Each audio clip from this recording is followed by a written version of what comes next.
Oi pessoal, Flávio Rissato do perfil Cote Oficial no Instagram. Retomando aqui os vídeos sobre mercado, sobre cenários macroeconômicos, a gente está aí no sexto vídeo. Eu vou continuar aí falando sobre o mercado de câmbio, que foi o finalzinho do quinto vídeo. Então, relembrando aí, cerca de 90% do mercado de câmbio é especulação, mas isso não é ruim, porque o especulador ele dá liquidez ao mercado, tá?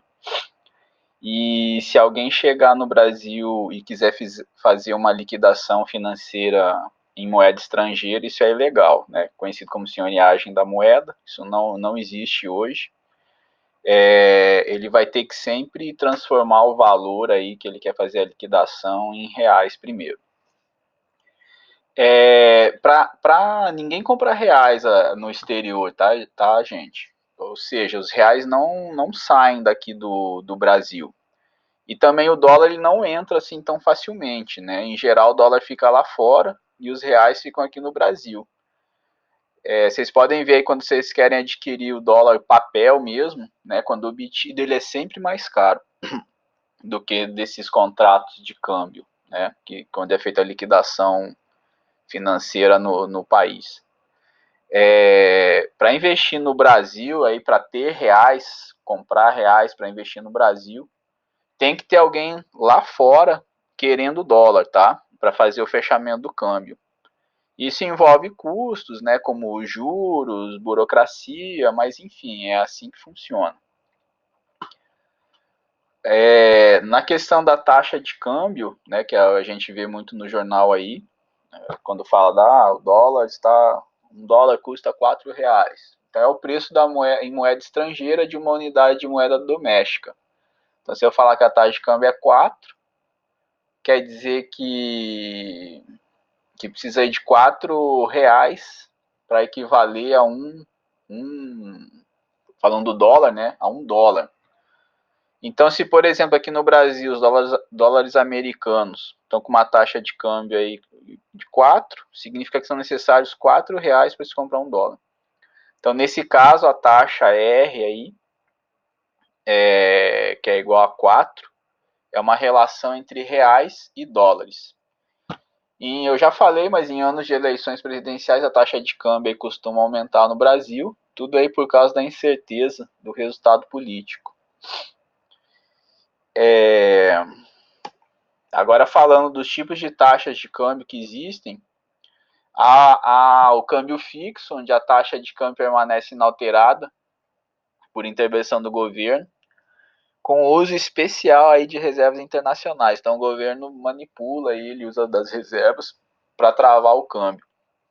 Há também o câmbio flexível flutuante, que a taxa de câmbio depende da oferta e da procura, sem intervenção alguma. No Brasil é assim. Há o câmbio flexível administrado, onde as autoridades intervêm apenas para regularizar as flutuações de curto prazo, não interferem nas tendências de longo prazo da moeda. E as bandas cambiais é quando a taxa de câmbio flutua sem intervenção, mas dentro de uns limites aí estreitamente definidos, que são as bandas, né? Falando agora um pouquinho, saindo do mercado de câmbio, falando do balanço de pagamentos. O que é o balanço de pagamentos? Ele é um resumo contábil das transações econômicas que um país faz com o resto do mundo durante um certo período de tempo. Com base nesse balanço, pode-se avaliar a situação econômica internacional de um país. Então, essa é a importância do balanço de pagamentos. E essas transações que englobam, por exemplo, compra e venda de ativos, essas transações elas englobam aí compra e venda de ativos, bens e serviços, isso que gera o fluxo monetário e de capitais entre os países envolvidos, afetando aí os seus desempenhos econômicos.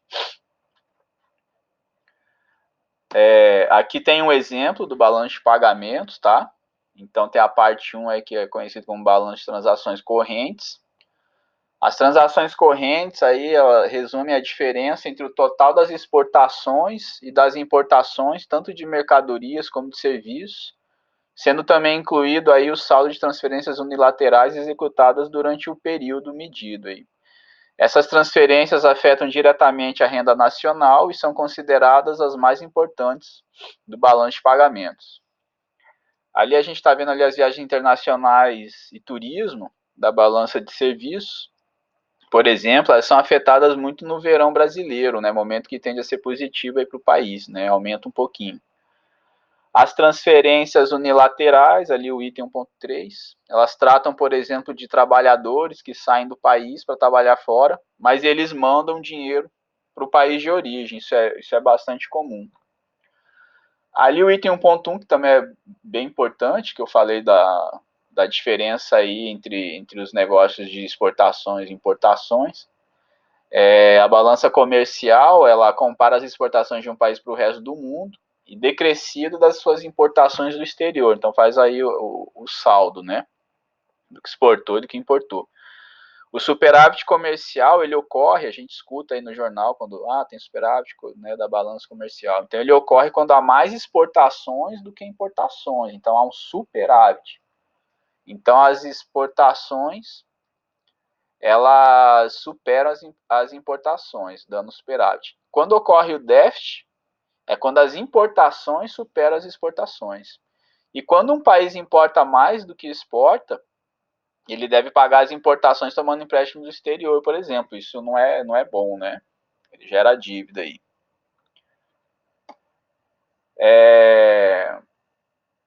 Falando das contas de capitais, ela agrupa as contas que representam as modificações nos direitos e obrigações dos residentes no país para com os não residentes, né? Então tem essa relação dos residentes para com os não residentes. Aqui no item 2 é a parte aí dos saldos aí de investimentos e de empréstimos e financiamentos de longo e médio prazo, de curto prazo, as amortizações. O item 3 aí trata dos erros e omissões, para também fechar a conta. Aí você faz o saldo do balanço, que soma 1, 2, 3. E depois finaliza aí com as transações compensatórias. Que a gente também não vai se aprofundar muito aqui, mas é mais para vocês terem uma ideia de como que é a composição do balanço de pagamento. Os mais importantes aí que a gente ouve muito no jornal, então, é balanço comercial, né? E balanço de serviço também, né? A gente também escuta bastante. Isso é importante vocês saberem. Agora a gente vai entrar no modelo keynesiano, tá? Ele tem origem aí no economista britânico John Maynard Keynes. Ele publicou em 1936 o livro A Teoria Geral do Emprego, do Juro e da Moeda. De forma geral, a teoria keynesiana defende o uso das políticas monetária e fiscal para regular o nível de demanda agregada, tá? Então, de acordo com Keynes, a demanda agregada de alguns países lá na década de 1930 ela estaria baixa, em razão da inadequada demanda por investimentos. E isso causava desemprego.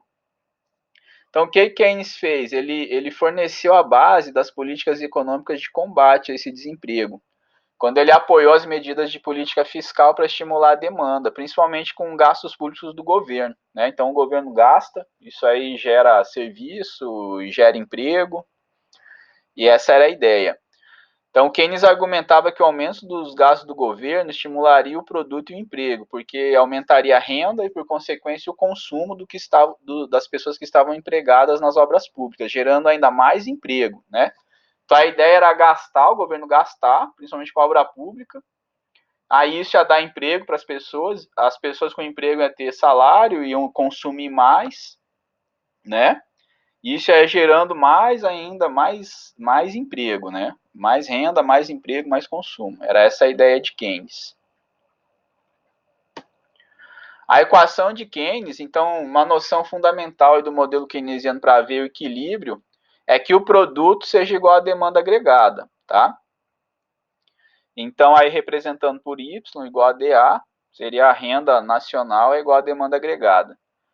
Sendo que a demanda agregada é igual ao consumo, mais os investimentos, mais os gastos do governo, mais o que é exportado, menos o que é importado. E daí a gente chega na equação fundamental de Keynes.